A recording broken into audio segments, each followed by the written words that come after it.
Rakyat dari Jawa Barat, Lutung Kasarung dan Purbasari, bagian terakhir.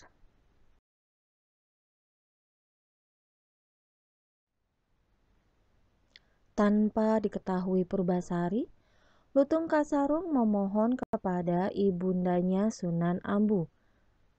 Lutung Kasarung meminta dibuatkan taman yang indah dengan tempat pemandian untuk Purbasari. Pancurannya terbuat dari emas murni. Dinding dan lantainya terbuat dari batu pualam. Air telaganya mengalir berasal dari telaga kecil yang murni dengan doa-doa dari para dewa. Kemudian para dewa dan bidadari menyebut taman yang indah itu dengan nama Jamban Salaka. Pada saat melihat telaga dengan pancuran yang indah, Purbasari lalu mandi untuk membersihkan diri. Pada saat itulah boreh kutukan yang menempel di wajah dan tubuhnya perlahan sirna. Kecantikannya telah kembali. Lutung Kasarung yang melihat hal tersebut menjadi terperangah. Tidak menyangka orang yang selama ini disayanginya ternyata wanita yang sangat cantik mempesona. Bahkan kecantikan Purbasari dapat mengalahkan kecantikan dari Sunan Ambu. Kabar mengenai kembalinya kecantikan Purbasari didengar Purbararang. Purbararang tidak percaya dengan berita ini. Dia masih percaya diri karena tahu bahwa boreh yang disemburkan kepada Purbasari mengandung kutukan yang sangat jahat dan kuat. Tetapi betapa kagetnya dia melihat Purbasari telah kembali ke sosoknya yang cantik dan rupawan.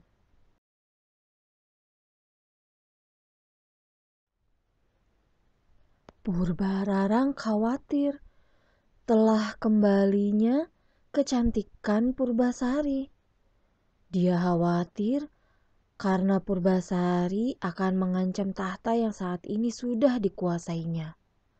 Purbararang lantas menantang Purbasari untuk beradu panjang rambut, katanya. Jika rambutku lebih panjang dibandingkan rambut Purbasari, maka leher Purbasari harus dipenggal algojo kerajaan. Purbararang harus menelan kekecewaan yang besar. Setelah rambut Purbasari lebih panjang dari rambut Purbararang, Purbararang sangat malu mendapati kekalahannya.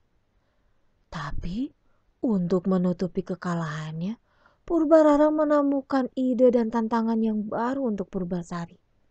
Tidak tanggung-tanggung, tantangan ini diucapkan di depan seluruh masyarakat kerajaan Pasir Batang. Purbararang lalu berkata, "Jika wajah tunanganmu lebih tampan dibandingkan wajah tunanganku, tahta Pasir Batang akan kuserahkan kepadamu. Namun jika sebaliknya, maka kamu hendaklah merelakan lehermu dipenggal algojo kerajaan."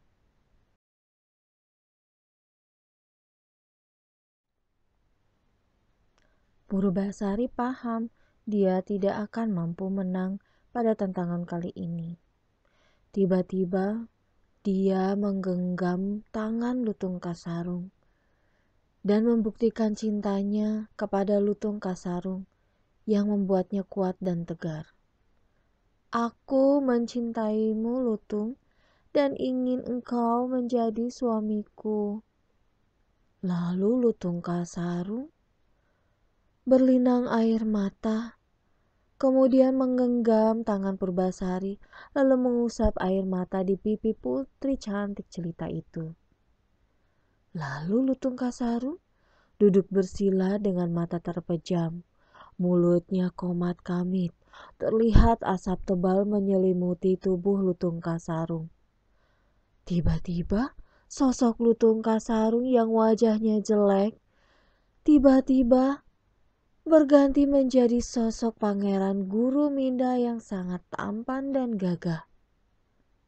Dalam kondisi seperti itu, Purbararang kemudian terperangah dan tidak dapat menyangkal bahwa dia kalah dari Purbasari.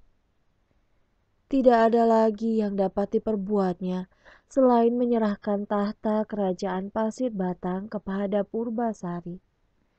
Kemudian dia memohon ampun atas segala kejahatan yang dilakukannya bersama Indrajaya tunangannya. Dengan kebaikan hatinya, Purbasari memaafkan kesalahan Purbararang sang kakak sulung. Sejak saat itu, Purbasari kembali bertahta sebagai ratu. Kemudian, Purbasari dan Pangeran Guruminda pun hidup berbahagia.